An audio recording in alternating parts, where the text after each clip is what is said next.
What is the thing that from which everything else comes? And where did that thing come from? Do we exist in a single vast universe with all the right components for life? Or perhaps a Goldilocks subdivision of the multiverse? Or a simulation of a universe in which we must now question our own true existence? And how did all this come into being? Was it designed? Is there a God? Our guest today is Stephen C. Meyer, director of the Center for Science and Culture at the Discovery Institute and a New York Times bestselling author of The Return of the God Hypothesis, 3 scientific discoveries that reveal the mind behind the universe. Stephen argues that recent discoveries in cosmology show the universe had a beginning, and because of that, it has decidedly theistic implications. Stephen is not the only scientist to come to this conclusion, and we begin our conversation with how he witnessed 2 very prominent materialist scientists disavow their own previous beliefs and admit they now believed in some sort of design or creator behind the universe. You were a Christian and then you came upon these ideas, or was it the other way around? I was a not quite fully settled Christian. I'd had a kind of a long, Right. tortuous conversion experience. I was the last thing from a Damascus Road aha moment. I had to think and overthink everything. Yeah. And so I had, I think, become a Christian by my early 20s, and I was working in the oil industry as a geophysicist. The considerations that had led me to faith were largely philosophical and biblical, reading the Bible itself. And I attended a conference in about the big questions that you were just describing: the origin of the universe, the origin of life, and the origin and nature of human consciousness were the 3 subjects of the conference. And the conference was divided in each panel between scientists who were theists, who believed in God, and scientists who were agnostics or atheists, or probably more properly described as scientific materialists. They believed that matter and energy were the only things that fundamentally existed, and everything else had come from eternally existent matter and energy. And I encountered this conference with these fascinating discussions, and the first discussion up was the question of the origin of the universe, and it blew my mind. The first, one of the scientists on the panel was a longtime and well-known Jewish agnostic named Alan Sandage, definitely a scientific materialist in his outlook. And he climbed to the podium and sat down with the theists, to the shock of many people in the audience, and announced at the conference that he had had a religious conversion that was predicated on the scientific evidence that he himself had helped to establish about the origin of the universe. He was, in fact, a graduate assistant to the great astronomer Edwin Hubble, and had gone on to have a very distinguished career at Caltech himself, and had verified the expansion of the universe in all the different quadrants of the night sky, which suggested if you wind the clock backwards, we have an expanding universe in the forward direction of time. You wind that clock backwards, and eventually you get to a creation event. You get to the beginning, to the Big Bang. And he explained how he realized that this discovery that he had contributed to making implied the need for something beyond the material universe to explain the origin of the material universe. If matter, space, time, and energy begin to exist a finite time ago, then there must be something beyond that is not bound by space and time, that is not material, that is the ultimate cause of everything that exists. He called it a super space natural event. And and then proceeded to explain how deliberating about that and other things that were being discovered in science had eventually led him to the point where he realized that that the evidence was pointing in a God-friendly direction, and he didn't want to go there. And that was the real problem. He realized that he wasn't, whereas he was very objective, he prided himself on his objectivity about scientific data. He wasn't being objective about this big big worldview or religious or philosophical question. And then he began to do some soul searching. What's wrong with me that I don't want this to be true? He said. So it was a fascinating presentation.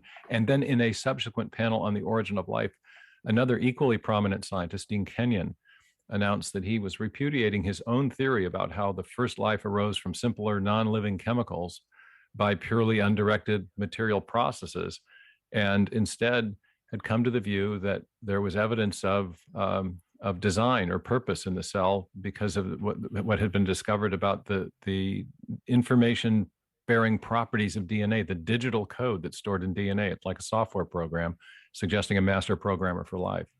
So right out of the chute, there were things put in at this conference. There were two major kind of news items, leading scientists saying, "Hey, look, I now think that things have been discovered that are pointing towards a designer or a creator of some kind, and I'm no longer a materialist."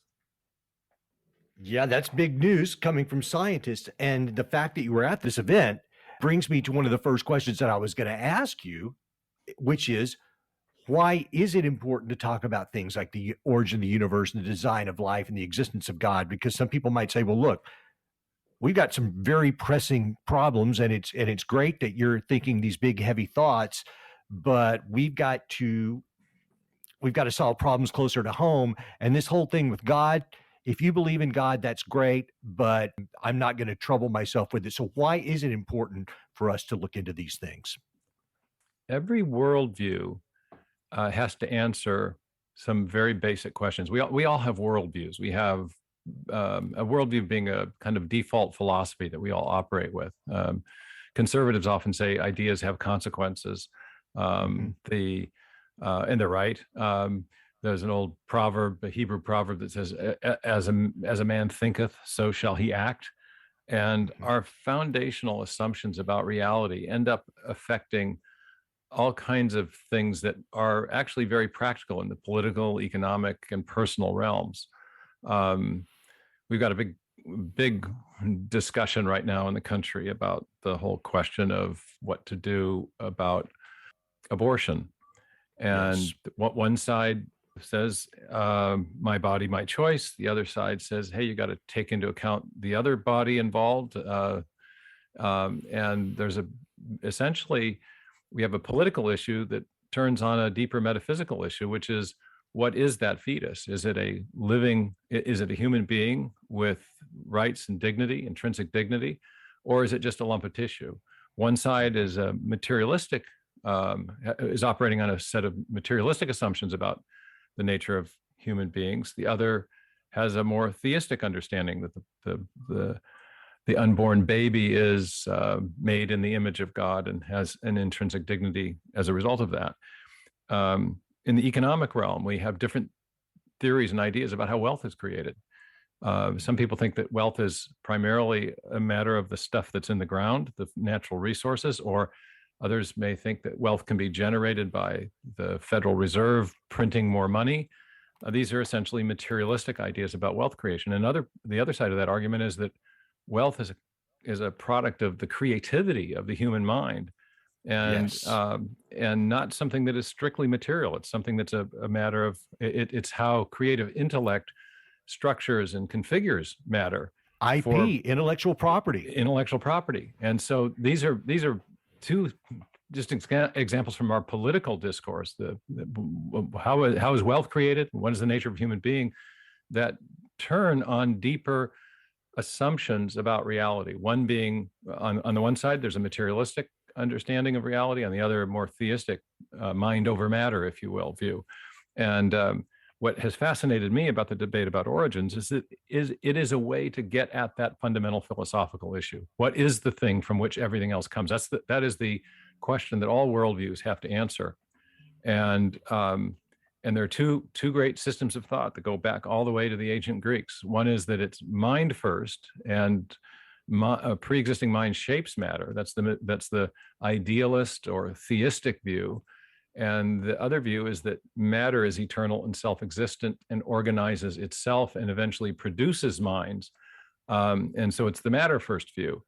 And so those are two, venerable systems of thought. They are in conflict in our culture over practical issues. And I think they can be adjudicated by looking at these deep origins questions, because the evidence we have from science now enables us to decide which of those two worldviews makes more sense. Well said. You also anticipated my second question with what you said in the very beginning, because what I was going to say is, okay, on one hand, we have science, on the other hand, we have religion. And are they eternally in conflict? Are there great scientists that believed in God? Clearly, as you stated in the earlier part, there's people that are warming to the idea. So do religion and science have to be in war with each other? Well, this has been the dominant narrative about the relationship between science and religion since roughly the late 19th century, that there has been a conflict there, or there is an inherent conflict between scientific discovery, scientific knowledge, and a religious viewpoint, and that is to say, belief in God.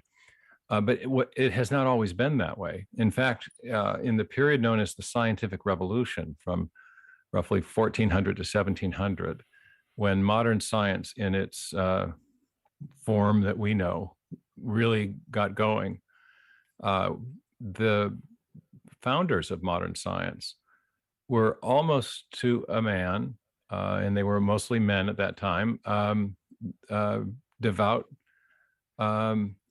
Christians.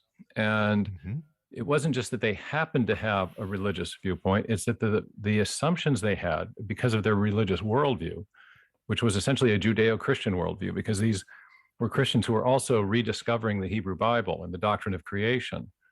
The presuppositions that they had as a result of the religious worldview were instrumental in getting science going. They, for example, thought that nature was intelligible, that it could be understood by careful study. And they believed that because they believed that nature was a system that had been made by a rational God. It had been designed by a God who was a creative intellect, and that therefore nature was endowed with orderly patterns and designs that could be understood by our minds, and could be understood by our minds because our minds had been made in the image of that same rational creator who had built design and order into the world. And so there was a principle of correspondence. The reason that within us could perceive the reason built into nature. That was a powerful idea that inspired modern science. And there were many others. I discussed these in the first few chapters of the book, The Return of the God Hypothesis. And so the many historians of science, leading historians of science of this period, regard the Judeo-Christian presuppositions about nature and about the nature of God as the key shift in thinking that occurred that made science possible. So there was no conflict between science and religion. There was rather a sense that religion inspired science, and that perspective was lost in the 19th century, especially by the end of the 19th century, and we inherited a more materialistic or naturalistic view of the world coming out of late 19th century science. We had figures like Darwin, and who had his theory of where we came from. Marx, who had a materialist view of where we were going with his utopian his dialectical materialist ideas and his utopian vision of the future. And then we had, someone like Freud, who in the early 20th century had a materialistic understanding of human nature. So, and recommendations about what to do about the human condition and about our guilt. So between the three of these, just those three figures, and there were many others, science seemed to be answering the basic questions about origins and destiny and the human condition that previously only Judeo-Christian religion had answered. And so there was a kind of a shift in worldview thinking by the end of the 19th century, and that really came to dominate during the 20th century. But the argument of the book is that there have been three major discoveries that are bringing us back to that original theistic understanding of nature, and that's what I call the return of the God hypothesis. Stephen, one of the things that you've talked a lot about in your work, and I think it provides context for, you mentioned Darwin, and we have to talk about evolution, but people may not know about this period that was called the Cambrian explosion, which brings context to this argument. Can you explain what that was? Well, sure. My previous book, Darwin's Doubt, was about this very issue, the explosive origin of animal life, and the case for intelligent design was my subtitle. There was an event, there is an event in the history of life known as the Cambrian explosion, in which most of the major animal body plans, as depicted in our classification system as the phyla, arose very abruptly. So you have millions and millions of years on Earth where you have no animals, and then suddenly you get a whole bunch of new animal forms arising. When you go into the lower strata beneath these Cambrian sedimentary layers where the animals first appear, and you try to connect them to some ancestral forms, you just don't find anything relevant. There are a couple of animal forms that arose just before the Cambrian, but you have basically a pattern of abrupt appearance of the major groups of animals. You have variations on those structural body plan themes, but the basic body plans don't change much after that. And then you have other big events in the history of life where there are more other types of organisms that arise abruptly. The first reptiles, the first birds, the first flowering plants, the first mammals. You have this pattern in the fossil record of abrupt appearance and what's called stasis, where the basic forms of organisms stay basically the same until they either go extinct or come right to the present day.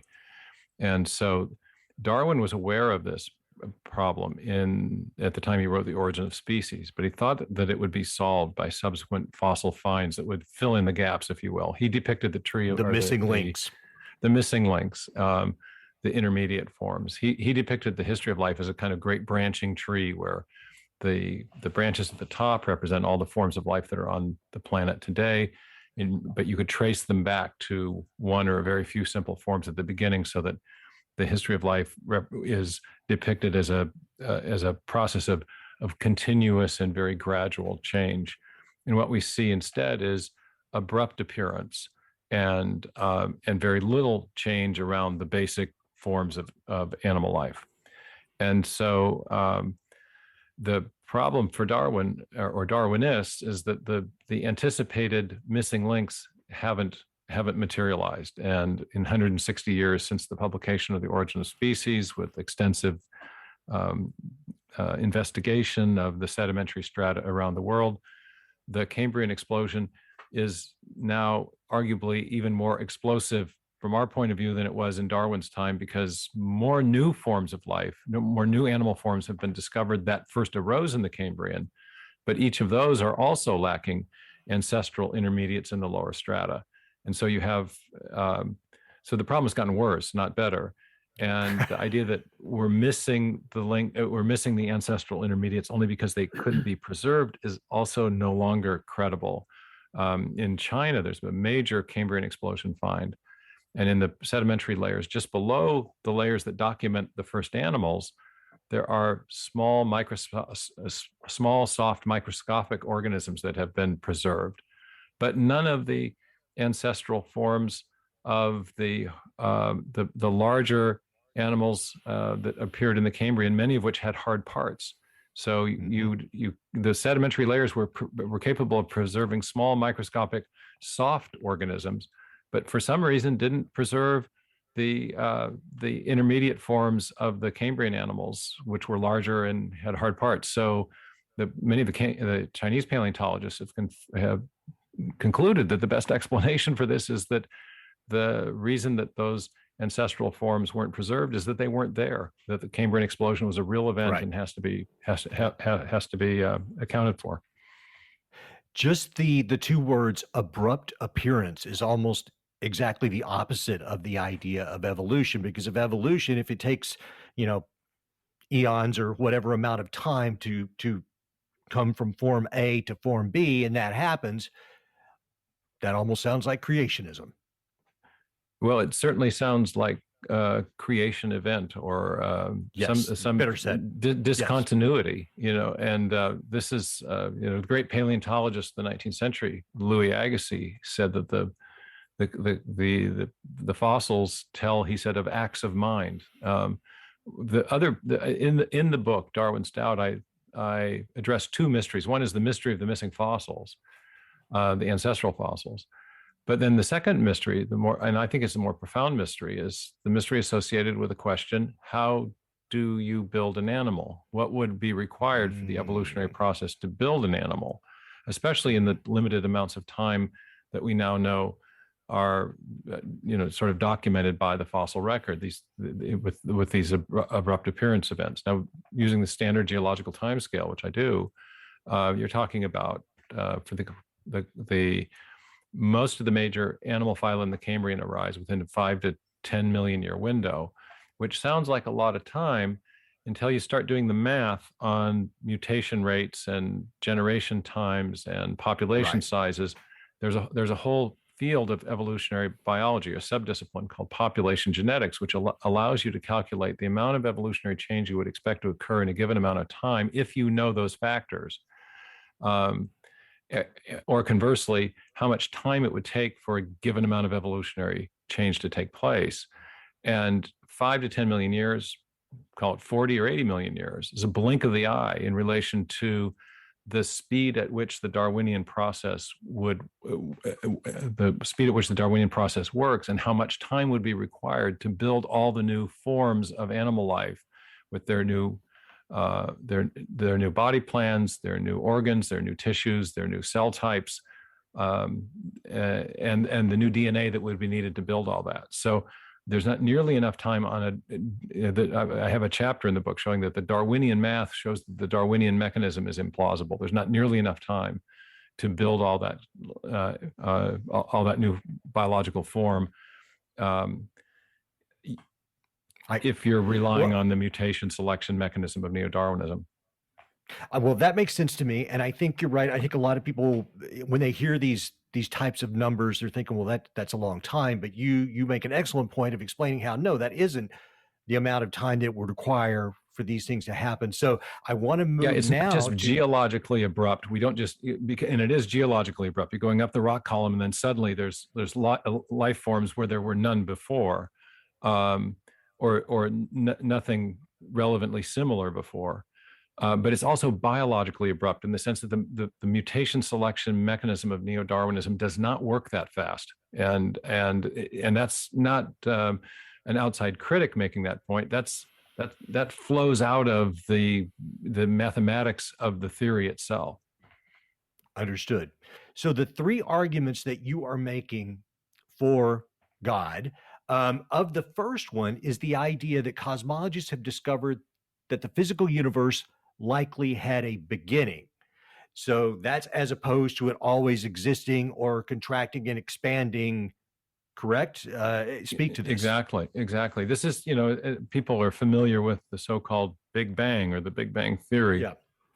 The crucial element of that theory that's relevant to this big question of competing worldviews, materialism or theism, for example, is the discovery that the physical universe itself, as best we can tell, had a beginning a finite time ago.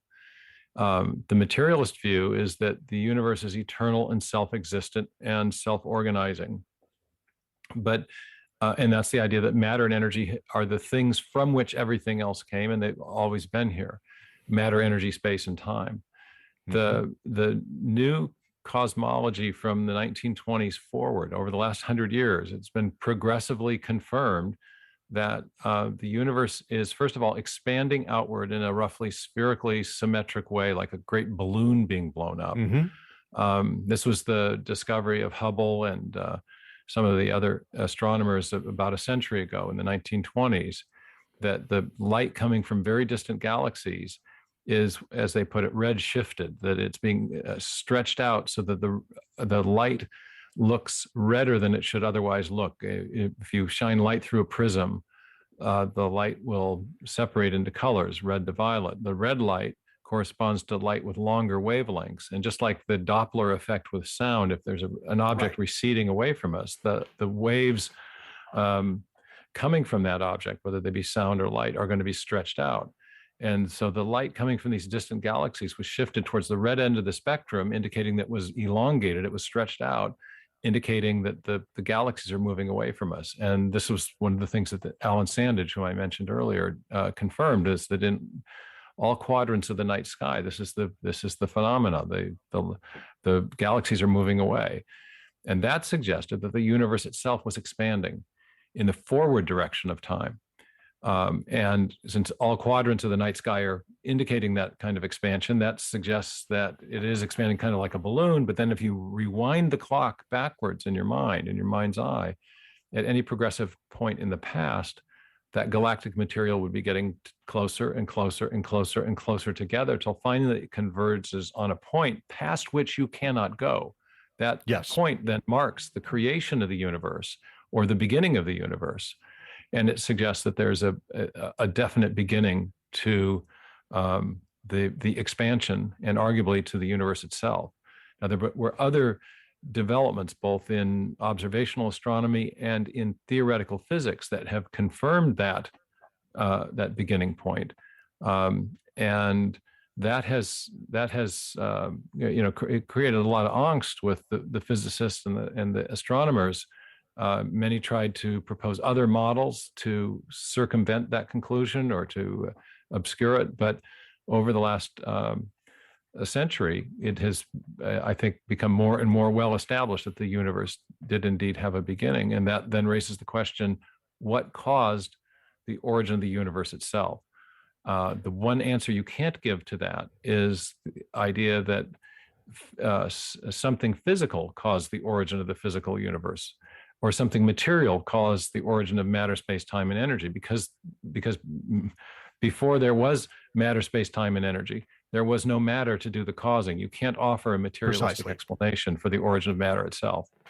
Extend the argument further, then what kind of entity are you looking for then as an adequate cause? It would have to be something that is not material and not bound by space and time, because this is part of the theoretical physics of this as well, is that there's been a proof of what's called the singularity, that as you go back far enough in time, the curvature of space becomes tighter and tighter and tighter, and it goes towards infinite curvature, which corresponds to zero spatial volume. So the current physics suggests that the universe, it isn't that matter and energy came into existence within a pre-existing space and time, but rather that time and space themselves came into existence. It's a consequence of Einstein's ideas about general relativity.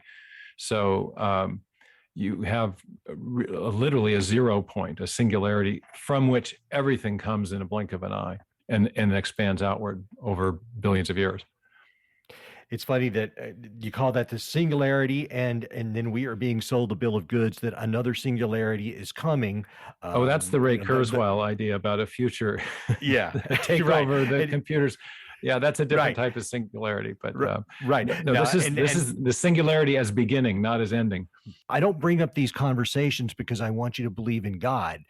I bring it up because I want to inspire a sense of awe and wonder, and encourage a little bit of humility in the face of the universe, because we are but human beings on this planet we call Earth. And I actually take encouragement and inspiration in the idea that we don't know it all and we can't know it all. That doesn't discourage me. And so when I hear people that are atheistic or agnostic, or they're crapping on this idea over here and being negative towards that one over there, I'm just like, hold your horses. You're just a human being. There is a lot of information to take in here, and we need to be humble in these moments. The universe is pretty big, folks. So let's go into the last two arguments for the remainder of this hour. And Stephen, you talk about the fact that physicists have discovered what they call that we live in a Goldilocks universe. Explain what that is. Yeah, exactly. But before I dive into that specifically, it might be helpful to frame the discussion in one other way. Please. Richard Dawkins, who is one of the Yeah. outspoken scientific atheists, has a Yeah. wonderful quote. He says, "The universe we observe has exactly the properties we should expect if at bottom there's no purpose, no design, nothing but blind, pitiless indifference." And I love that quote because it really frames the issue very, very well. Is the universe the kind of place? Does it have properties that we can observe that can help us settle this big worldview issue of whether or not there is a God, or whether matter and energy is the fundamental thing from which everything else comes? Dawkins is a materialist and an Yes. atheist, and he says yes, what we observe supports that view. Well, the discoveries we were just talking about really are contrary to that materialistic view. The materialistic view Absolutely. was always the idea that matter and energy were eternal and self-existent and self-organizing and self-creating. But what modern cosmology has discovered is that matter and energy were not always here, that the material universe had a beginning. That's Carl Sagan in his great Cosmos series in the 1980s always started with his mantra: the universe is all there is and all there ever was and all there ever will be. Well, the universe was not always here, and so we have to think of something beyond it if we want to uh, if we want to posit a cause for the universe. We've got to consider something beyond the material universe. And that was not expected. Similarly, when we get to the physics, there's been a great discovery since the 1950s and 60s that the basic parameters of the universe, the fundamental parameters, the laws of nature, the masses of the elementary particles, the force that causes the expansion of the universe, called the cosmological constant, the initial conditions and arrangement of matter and energy at the beginning of the universe, all these different basic parameters of our current universe fall within very narrow tolerances, such that if they were a little bit different one way or another, a little heavier, a little lighter, a little faster, a little slower, a little differently organized, then life in the universe would be impossible. In fact, even basic chemistry would be impossible if many of these parameters were not set just right. So the physicists are now describing our universe as a fortunate universe, or even the Goldilocks universe. And this fine tuning is suggested, and this is often called fine tuning, that the universe was fine tuned to allow for the possibility of life. And the fine tuning for many physicists has suggested the idea of a fine tuner. Even physicists who don't like the idea think that it's a commonsensical interpretation of the evidence. In fact, Fred Hoyle, who was a staunch and devout scientific atheist who opposed the Big Bang because he saw that it had theistic implications, came around to a kind of quasi-theistic worldview because of fine-tuning parameters that he himself discovered that were essential to account for the abundance of carbon in the universe, which is a critical feature, or a critical parameter that has to be just right to allow for life. And he was quoted as saying that a common sense interpretation of the evidence suggests that a super intellect has monkeyed with physics and chemistry in order to make life possible. So, that's another very unexpected discovery, not something expected from the standpoint of materialism, that everything would be finely tuned in these very. Another way to think of it is that these parameters are extremely improbable, and that improbability is not explained by any underlying theory of physics or logical principle. It's completely, what the philosophers say, contingent. It has no underlying explanation. It's just a fact of our universe begging for explanation. And there have been two basic explanations offered. One is the idea that the fine tuning points to the fine tuner. The other is essentially an explanation that trades on chance, and it's the idea of a multiverse. It's the idea, and you talked about this. You used the term metaverse. That's the wrong word for it. Yeah, you're right. No, I meant fine. multiverse, but no, there's different versions of this, and Zuckerberg's version is a metaverse of infinite number of digital realities. But in physics, the similar concept is that there are all these parallel universes, and there are so many, in fact, that one with the right set of parameters would eventually have to arise and we just happen to be living in that lucky universe. And so even though the odds seem overwhelmingly stacked against the possibility of getting all those parameters just right to make life possible, since there are so many universes out there, it had to happen somewhere, and we just happen to be in that lucky universe where it happened.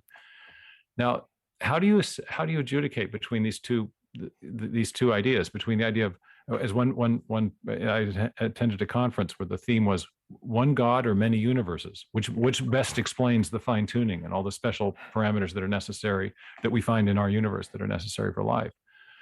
Well, a lot of scientists will say, well, it's kind of a wash. Both are kind of metaphysical ideas. We can't really decide between the two as to which is a better explanation. In my book, I argue that the theistic design hypothesis is a much better explanation. And I argue that for two reasons. One, if we just apply the principle of Occam's razor, the idea that we should not unnecessarily multiply explanatory entities. We want simpler explanations in the sense that we don't gum up our explanatory framework with lots of different concepts or postulates. It is certainly simpler to posit one transcendent intelligence rather than a gabillion other universes out there. Plus, and I'll talk a bit more about this when I get to the second problem with the multiverse, but plus a whole bunch of theoretical entities that are part of the universe generating mechanisms that you would also have to believe in as part of the multiverse hypothesis. So first point is, the one God hypothesis is a lot simpler explanation than the many universes. But then there's a second, and I think deeper problem. And that is that for the multiverse hypothesis to work, it isn't good enough just to posit all these other universes out there if they're causally disconnected from our own. And that's, of course, what we mean by universes, that they are causally closed systems. Because if there are other universes out there, but that they don't intersect with ours or interact with ours in any way, then things that happen in those other universes have no effect on what's happening in our universe, including they have no effect on whatever process it was that set the fine-tuning parameters in the beginning. So in virtue of that, multiverse advocates have recognized that you need to posit some kind of universe generating mechanism so that you can portray our universe as a kind of lucky winner in a giant cosmic lottery, that there's a common cause to all the universes that explains how they got here and then allows us to make relevant probability calculations. And that's where the rub comes in, because it turns out that the universe generating mechanisms that have been proposed, some based on something called string theory, others based on something called inflationary cosmology, those universe generating mechanisms themselves require prior unexplained fine-tuning in order to plausibly generate an ensemble of other universes. So in order to explain the fine-tuning in our universe, we posit multiple universes. In turn, we posit a universe generated mechanism, and it turns out that those mechanisms themselves require prior fine-tuning, and we're right back to where we started without an explanation, an ultimate explanation for fine-tuning. And yet we know in our experience that when we encounter finely tuned systems, whether we're talking about an internal combustion engine or a fine French recipe or a section of software working in a beautifully designed piece of hardware in the computer world, fine-tuning is always the product of intelligence. What we mean by fine-tuning is an ensemble of separate parameters that work together to accomplish an overall function. And finely tuned systems are invariably the product of mind. So since the multiverse does not provide an ultimate explanation for fine-tuning, then we can repair to the only explanation, the only cause we know of, which does produce fine-tuning, and that is intelligence. And therefore, Fred Hoyle's common sense inference from fine-tuning to a master or to a super intellect is, I think, the best explanation. Understood. And let me throw one more wrinkle in all of this. And it's funny you use the word recipe, because the whole time you were saying all this, I was like, we live in the perfect recipe. In my mind, that's what I was going through. But another thing that became the physicists have in fact they've in fact discovered a big part of the recipe for life, into getting all these different parameters that have to be just right. That's a good way to think of it. there has been, it seems like, a fashionable push for this idea of a multiverse from Marvel movies. And, I'm seeing it everywhere all of a sudden. I was a big science fiction head since I was a kid. So these types of ideas were on my radar, but it seems like there's been a big kind of commercial push to introduce this into the, Into popular culture. It's everywhere. Right. Yeah, Yes. I've just written a piece on this actually, and it's you've got Doctor Strange and the Multiverse of Madness has just come out, and you've had the Spider-Man basically had the Star Trek reboot in 2009 had it. It's been in Marvel Comics since the 1960s. A new film, Everything, Everywhere, All at Once. I mean, it's everywhere. The multiverse, and it's popular because it's popular among the scientists. But what's interesting is that whereas the scientists use it as an atheistic explanation, the Marvel writers and the DC studios as well envision a godlike figure in the Marvel universe. It's called the One Above All, as the creator of all the interconnected universes, and the DC equivalent is called the Presence. And so they realize that even if there is a multiverse, there must be an ultimate creator or fine tuner of the multiverse, which I think is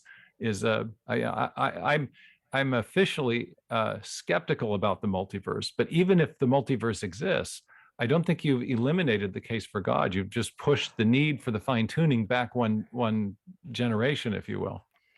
Absolutely. So here's another one that I'm about to throw in, and then we got to move on to the final discovery, which is, even a few years ago, the idea of the simulation was very, very popular, which never resonated with me honestly.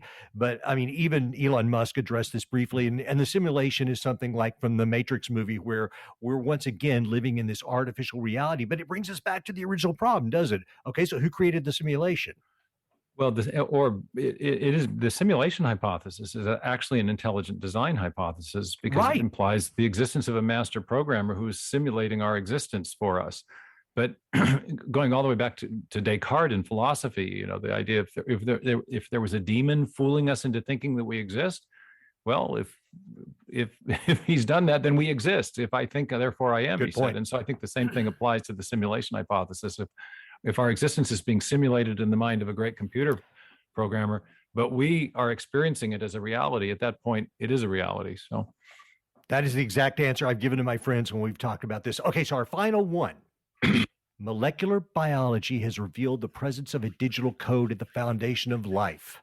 All right, we saved the best to last and left the least amount of time to discuss it, but it is the most exciting discovery of 20th century science, late 20th century science, and that is that at the foundation of life, and even the simplest living cells, information in a digital form is running the show. What we've discovered, what Watson and Crick first discovered, and then a whole host of molecular biologists working in their wake, is that inside even very simple cells, there is a complex information storage, transmission, and processing system that does not just rival, but massively exceeds our own high-tech digital computing technology.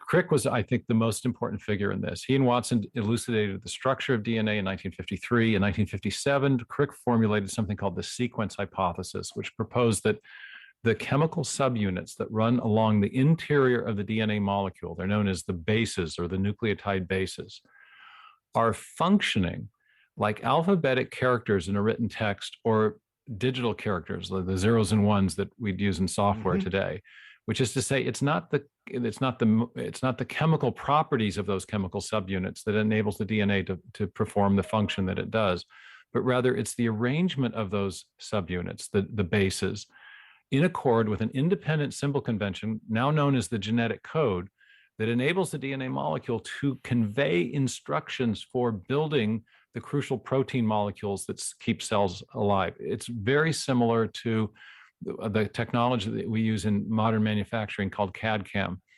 computer-assisted design and engineering, where you have information directing the construction of a mechanical system. And so what we've discovered inside the DNA is Bill Gates says it's like a software program, only much more complex than any we've ever devised. Richard Dawkins, again, who expects to find evidence of no purpose and no design, has acknowledged that the machine code of the genes is uncannily computer-like. In a tweet last summer, he said that he was knocked sideways with wonder at the intricacy of the data processing system inside the living cell. What we've discovered is digital high technology inside even the various simple cells on Earth. Now, what we know from experience, from our uniform and repeated experience, which is the basis of all scientific reasoning, is that information, whether it's in a computer program or a hieroglyphic inscription or a paragraph in a book or embedded in a radio signal, information always arises from an intelligent source. Mm-hmm. And so the discovery of information at the foundation of life and even the very simplest cells provides a powerful indicator of the activity of a designing intelligence, a master programmer, if you will, in the origin and history of life. And I think this is the most exciting of all the major discoveries. We're really looking at the fingerprints of a master programmer, of an intelligent agent who's brought life into existence. And when you couple that with the evidence that we have of design from the very beginning of the universe with the fine tuning and the evidence that the universe itself had a beginning, I think you're looking at evidence, when you take these three classes of evidence together, that can be best explained not just by an intelligent designer, but by an intelligent designer who is active in the creation after the beginning, but also active at the beginning to bring the universe into existence. And that to me sounds like a theistic, or that's a God hypothesis, not a space alien. No space alien could account for the fine tuning of the universe upon which its later evolution would depend, nor could a space alien explain the origin of the universe itself. So those three lines of evidence together, I think, support not just intelligent design, but theistic design, a God hypothesis. When you look up Stephen Meyer in Wikipedia, it describes him as an advocate of the pseudoscience of intelligent design. What an arrogant and unprovable statement to make. As if Wikipedia has incontrovertible evidence on the origin of our universe and life itself. They don't. And this should be edited out by someone. Unfortunately, this type of wording reinforces the trust the science narrative, even when there is no science that demonstrably proves that this is even true. It also perpetuates the idea that science and a belief in God must be at war. It has not always been that way, and it is important to think about things like the origin of the universe, the design of living things, and the existence of God.